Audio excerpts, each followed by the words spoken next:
Hi friends, welcome back to our channel. எல்லோரும் எப்படி இருக்கீங்க? கண்டிப்பாக நல்லா இருப்பீங்க நம்புகிறேன். இன்றைக்கி நம்ம சேனலில் டே டு டே லைஃப்பில் எல்லாருக்குமே ரொம்ப யூஸ்ஃபுல்லாக இருக்கக்கூடிய கிச்சன் டிப்ஸ் அண்ட் ட்ரிக்ஸாக ஷேர் பண்ணியிருக்கேன். ஸோ வீடியோவை ஸ்கிப் பண்ணாமல் ஃபுல்லாக பாருங்கள்.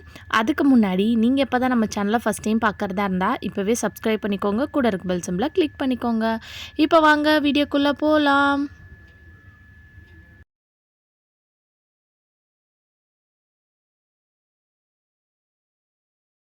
ஃபர்ஸ்ட் இப்போ என்னென்னு பார்க்கலாம். நம்ம லெமன் வந்து கட் பண்ணிவிட்டு வந்து யூஸ் பண்ண வச்சுருப்போம். அது யூஸ் பண்ண வைக்கும்போது வந்து அந்த ஸ்கின்னெல்லாம் வந்து பார்த்திங்கன்னா ஒரு மாதிரி ட்ரையான மாதிரி இருக்கும். ஜூஸும் வந்து உங்களுக்கு ஃப்ரெஷ்ஷாக இருக்காது. ஸோ எப்போவுமே வந்து நீங்கள் லெமன் தான் தேவைப்படுது, லெமன் வந்து யூஸ் பண்ணிட்டீங்க, பேலன்ஸ் வைக்கணுன்னா இந்த டிப்பை ஃபாலோ பண்ணி யூஸ் பண்ணிக்கோங்க. ரொம்ப ஹெல்ப்ஃபுல்லாக இருக்கும். அதுக்கு வந்து இதுக்கு சைஸ்க்கு ஏற்ற மாதிரி இருக்கக்கூடிய கேப் இருந்துச்சுன்னா எடுத்துக்கோங்க. பாட்டில் கேப் எதாக இருந்தாலும். இப்போ அதை வந்து இதில் வந்து நம்ம வச்சிட போகிறோம். வச்சுட்டு அது ரெண்டுத்தையும் சேர்த்து வந்து மூவ் ஆகாமல் இருக்கிறதுக்கு ஒரு ரப்பர் பேன் வந்து போட்டு விட்டுருங்க. ஸோ இந்த மாதிரி வச்சுட்டு நீங்கள் ஸ்டோர் பண்ணி வச்சிங்கன்னா நம்ம ஃபஸ்ட்டு ஃபுல் லெமனாக இருக்கும்போது எப்படி நம்ம கட் பண்ணும்போது ஃப்ரெஷ்ஷாக அந்த ஜூஸ் வருமோ அதே மாதிரி வந்து பார்த்திங்கன்னா உங்களுக்கு அந்த ஜூஸும் வரும், ஃப்ரெஷ்ஷாகவும் இருக்கும். ஸோ கண்டிப்பாக இந்த டிப் எல்லாருக்குமே ரொம்ப யூஸ்ஃபுல்லாக இருக்கும். ட்ரை பண்ணி பாருங்கள். அடுத்த டிப் என்னன்னு பார்க்கலாம்.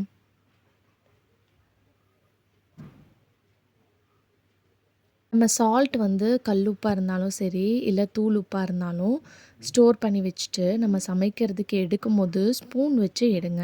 இல்லைனா நம்ம கையில் இருக்கிற ஈரம் பட்டு அந்த உப்பில் வந்து பார்த்திங்கன்னா தண்ணி வந்து நிறைய அதிகமாயிரும். ஸோ உங்களுக்கு ஃப்ரெஷ்ஷாக இருக்காது. அந்த சால்ட்டே வந்து பார்த்திங்கன்னா ஒரு மாதிரி கட்டி கட்டியாக இருக்கும்.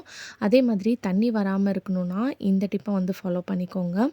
கொஞ்சமாக நம்ம வீட்டில் இருக்கக்கூடிய மிளகு, இந்த மிளகை வந்து ஒரு 4லேருந்து 6 மிளகை வந்து இந்த மாதிரி சால்ட்டில் வந்து சேர்த்துக்கோங்க.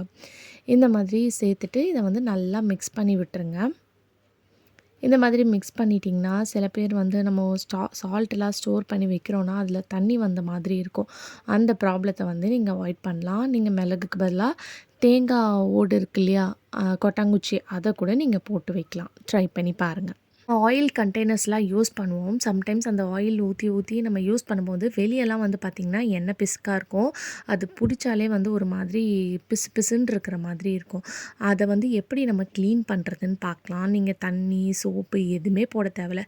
உங்கள்கிட்ட இருக்கக்கூடிய கோதுமை மாவு, மைதா மாவு, கடலை மாவு எதாக இருந்தாலும் பரவாயில்ல. அதை வந்து லைட்டாக இந்த மாதிரி அந்த ஆயில் கண்டெய்னர் மேலே வந்து போட்டு விட்டுருங்க.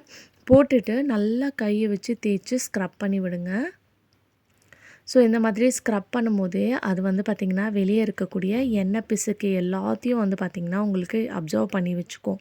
ஸோ அப்சர்வ் பண்ணதுக்கப்புறம் நீங்கள் ஒரு கிளாத்தை வச்சு தொடச்சா அழகாக வந்து பார்த்திங்கன்னா உங்களுக்கு க்ளீன் ஆயிரும். ஸோ இந்த டிப் வந்து பார்த்திங்கன்னா ரொம்ப சிம்பிள். ஈஸியாக வந்து நம்ம வீட்டில் இருக்கக்கூடிய ஆயில் கண்டெய்னர்ஸ் எல்லாம் க்ளீன் பண்ணணுன்னா இந்த டிப்பை வந்து ஃபாலோ பண்ணிக்கோங்க. பட் ரொம்ப நேரம் அப்படியே விட்டுட்டு க்ளீன் பண்ணிங்கன்னா அது நல்லா வந்து பார்த்திங்கன்னா ஸ்டிக் ஆயிரும், ஒட்டிக்கும், பிடிச்சிக்கும். ஸோ அதனால் போட்டுட்டு நல்லா ஸ்க்ரப் பண்ணி தேய்ச்சிட்டு உடனே வந்து இந்த மாதிரி தொடச்சி எடுத்துருங்க. ஸோ இப்போ பாருங்கள் எந்த அளவுக்கு நீட்டாக இருக்குதுன்னு சொல்லிட்டு. ஸோ கண்டிப்பாக இந்த டிப்பு ரொம்ப யூஸ்ஃபுல்லாக இருக்கும். ட்ரை பண்ணி பாருங்கள். அடுத்த டிப் என்னென்னு பார்க்கலாம். அதுக்கு கொஞ்சமாக தண்ணியை வந்து கேஸ் ஸ்டவ் வச்சு இந்த மாதிரி பற்ற வச்சுக்கோங்க. இதில் நீங்கள் யூஸ் பண்ணுற டால்கம் பவுட்ரு எது இருந்தாலும் கொஞ்சமாக வந்து சேர்த்துக்கோங்க. நம்மக்கிட்ட எக்ஸ்பீரியான டால்கம் பவுடர்லாம் இருக்கும் பாருங்கள், அந்த மாதிரி டால்கம் பவுடர் இருந்துச்சுன்னா கூட நீங்கள் சேர்த்துக்கலாம். இது கூட வந்து ஒன்று ஷாம்பூ, அப்படி இல்லைன்னா டிஷ்வாஷ் லிக்விட், இது ரெண்டுத்தில் எது வேணாலும் சேர்த்துக்கலாம். இது நல்லா வந்து பாயில் ஆகணும். நல்லா பாயில் ஆன உடனே இதை ஆஃப் பண்ணி எடுத்துக்கோங்க. இப்போ இதை நல்லா சூடு ஆற விட்டுருங்க. சூடு ஆறுனதுக்கப்புறம் இதை வந்து நீங்கள் பாட்டிலில் ஊற்றி ஸ்டோர் பண்ணி வச்சுக்கலாம். இது வந்து நீங்கள் மல்டி பர்பஸாக இந்த சொல்யூஷனை வந்து நீங்கள் யூஸ் பண்ணிக்கலாம் க்ளீனிங் பண்ணுறதுக்கு. ஃபஸ்ட்டு வந்து பார்த்திங்கன்னா நம்ம வீட்டில் இருக்கக்கூடிய கேஸ் ஸ்டவ்வில் வந்து ரொம்ப எண்ணெய் பிசுக்கு இருக்கும் இல்லையா, இதில் நம்ம பவுட்ரு சேர்த்துருக்கனால உங்களுக்கு நல்லா ஸ்மெல்லாகவும் இருக்கும். இந்த எண்ணெய் பிசுக்கெல்லாம் வந்து பார்த்திங்கன்னா அப்சர்வ் பண்ணிடும். அதே சமயத்தில் நல்லா பளிச்சுன்னு மாறிடும். கேஸ் ஸ்டவ்வாக இருந்தாலும் சரி, நீங்கள் க்ளீன் பண்ணும்போது நல்லா பளிச்சுன்னு மாறிடும். இப்போ வந்து நான் சூடாக இருக்கனால அப்படியே உங்களுக்கு ஊற்றி வாஷ் பண்ணி காமிச்சிருக்கனால நான் கொஞ்சமாக வந்து கரண்டியில் எடுத்து ஊற்றி காமிச்சிருக்கேன். நீங்கள் சூடு ஆறுனதுக்கப்புறம் ஏதாவது ஸ்ப்ரே பாட்டிலில் ஊற்றி வச்சுட்டு நீங்கள் ஸ்டோர் பண்ணிவிட்டு ஸ்ப்ரே பண்ணிவிட்டு க்ளீன் பண்ணிக்கலாம். அதே மாதிரி இந்த ஸ்ட்ராங்கான ஷாம்பூ ப்ளஸ் பவுடர் ஸ்மெல்லுக்கு கரப்பான்பூச்சிலாம் வராது. அதுவும் வந்து ரொம்ப ஹெல்ப்ஃபுல்லாக இருக்கும். இதை நல்லா தேய்ச்சி ஸ்க்ரப் பண்ணதுக்கப்புறம் நம்ம ஒரு துணியை வச்சு தொடச்சிக்கலாம். இந்த மாதிரி தொடச்சதுக்கப்புறம் பாருங்கள், நல்லா புதுசு மாதிரி ஷைனிங்காக பளபளன்னு மாறிடும். க்ளீனாக இருக்கும் உங்கள் கேஸ் ஸ்டவ், பளிச்சுன்னு இருக்கும் பார்க்கறதுக்கு. ஸோ இந்த சொல்யூஷன் ரெடி பண்ணிட்டீங்கன்னா போதும், உங்கள் வீட்டில் இருக்கக்கூடிய எல்லா எலக்ட்ரானிக் ஐட்டம், அப்புறம் கிச்சன் கவுண்டர் டாப்பு, கிச்சன் டைல்ஸில் இருக்கக்கூடிய எண்ணெய் பிசுக்கு கூட நீங்கள் க்ளீன் பண்ணி எடுத்துடலாம். நம்ம ஃப்ரிட்ஜில் வந்து பாருங்கள், இப்போ இது க்ளீன் பண்ணாமல் இருக்குது. க்ளீன் பண்ணதுக்கப்புறம் உங்களுக்கு காட்டுறேன் பாருங்கள். லைட்டாக அந்த தண்ணியை வந்து ஒரு துணியில் வந்து நான் நனைச்சி தான் எடுத்துக்கிறேன். நனைச்சி எடுத்துகிட்டு உங்களுக்கு க்ளீன் பண்ணி காட்டுறேன் பாருங்கள், எந்த அளவுக்கு க்ளீனாக இருக்கும். நல்லா உங்களுக்கு டிஃப்ரென்ஸ் தெரியும். ஸோ பாருங்கள், இப்போ நான் தொடச்சதுக்கப்புறம் துடைக்காத இடத்துக்கும் தொடச்ச இடத்துக்கும் பார்க்கும்போதே உங்களுக்கு நல்லா டிஃப்ரென்ஸ் தெரியும். ஸோ பாருங்கள், இங்கே எந்த அளவுக்கு பளிச்சுன்னு ஷைனிங்காக இருக்குதுன்னு சொல்லிட்டு. மேலே வந்து பாருங்கள் எப்படி இருக்குன்னு. ஸோ ஈஸியாக வந்து பார்த்திங்கன்னா நீங்கள் க்ளீன் பண்ணி எடுத்துடலாம். இந்த சொல்யூஷன் மட்டும் நீங்கள் ரெடி பண்ணி வச்சாலே போதும். இது ரெடி பண்ணி வச்சுட்டு வேணுன்றப்போது நீங்கள் எடுத்து யூஸ் பண்ணிக்கலாம். திருப்பி காலி ஆயிடுச்சுன்னா அகெயின் வந்து நீங்கள் இதை வந்து ரெடி பண்ணி ஸ்டோர் பண்ணி வச்சுக்கலாம். அதே மாதிரி நம்ம வாஷிங் மிஷின் இருக்கு இல்லையா, அதை க்ளீன் பண்ணுறதுக்கும் இந்த சொல்யூஷன் வந்து நீங்கள் யூஸ் பண்ணிக்கலாம். மெயினாக வாஷிங் மிஷின் உள்ளே வந்து நம்ம துணியெலாம் போட்டு எடுத்துகிட்ருப்போம். சம்டைம்ஸ் 2 நாள் யூஸ் பண்ணாமல் அப்படியே மூடி வச்சுட்டு திருப்பி ஓப்பன் பண்ணோன்னா அதுலேருந்து ஒரு மாதிரி பேட் ஸ்மெல் வரும். ஸோ அதுக்கு இந்த சொல்யூஷனை வச்சு உள்ளே இருக்கக்கூடிய ட்ரம்மை வந்து நீங்கள் க்ளீன் பண்ணிங்கன்னா உங்களுக்கு அந்த பேட் ஸ்மெல்லெல்லாம் ரிமூவ் பண்ணிவிட்டு நீங்கள் ஓப்பன் பண்ணும்போது நல்ல ஒரு ஃப்ரெஷ்ஷான ஸ்மெல் வந்து இருக்கும்.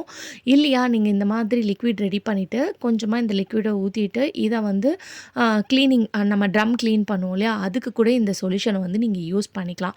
இந்த மாதிரி யூஸ் பண்ணும்போது உங்கள் ட்ரம்மும் வந்து பார்த்திங்கன்னா நல்லா க்ளீனாக இருக்கும். ட்ரை பண்ணி பாருங்கள். அடுத்த டிப் என்னென்னு பார்க்கலாம். நம்ம தேங்காய் வந்து துருவுறதுக்கு வந்து ஒன்று மிக்சியில் வந்து நம்ம குட்டி குட்டி பீஸாக கட் பண்ணி அதை அரைச்சி எடுத்துப்போம். அப்படி இல்லைனா அருவாமனையில் யூஸ் பண்ணுவோம் இல்லையா, தேங்காய் பொரியலுக்குலாம் எடுக்கும்போது. சம்டைம்ஸ் கரண்ட் இல்லை உங்ககிட்ட அதுக்கேற்ற டூல்ஸ் இல்லைனா இந்த டிப்பை ஃபாலோ பண்ணிக்கோங்க. இந்த மாதிரி குட்டி பீஸாக கட் பண்ணிவிட்டு அதுவும் உங்களுக்கு கொஞ்சமாக தான் தேங்காய் தேவைப்படுது அப்படின்னா அதை வந்து நம்ம மிக்சியில் போட்டுட்டுலாம் அரைச்சிட்ருக்க முடியாது.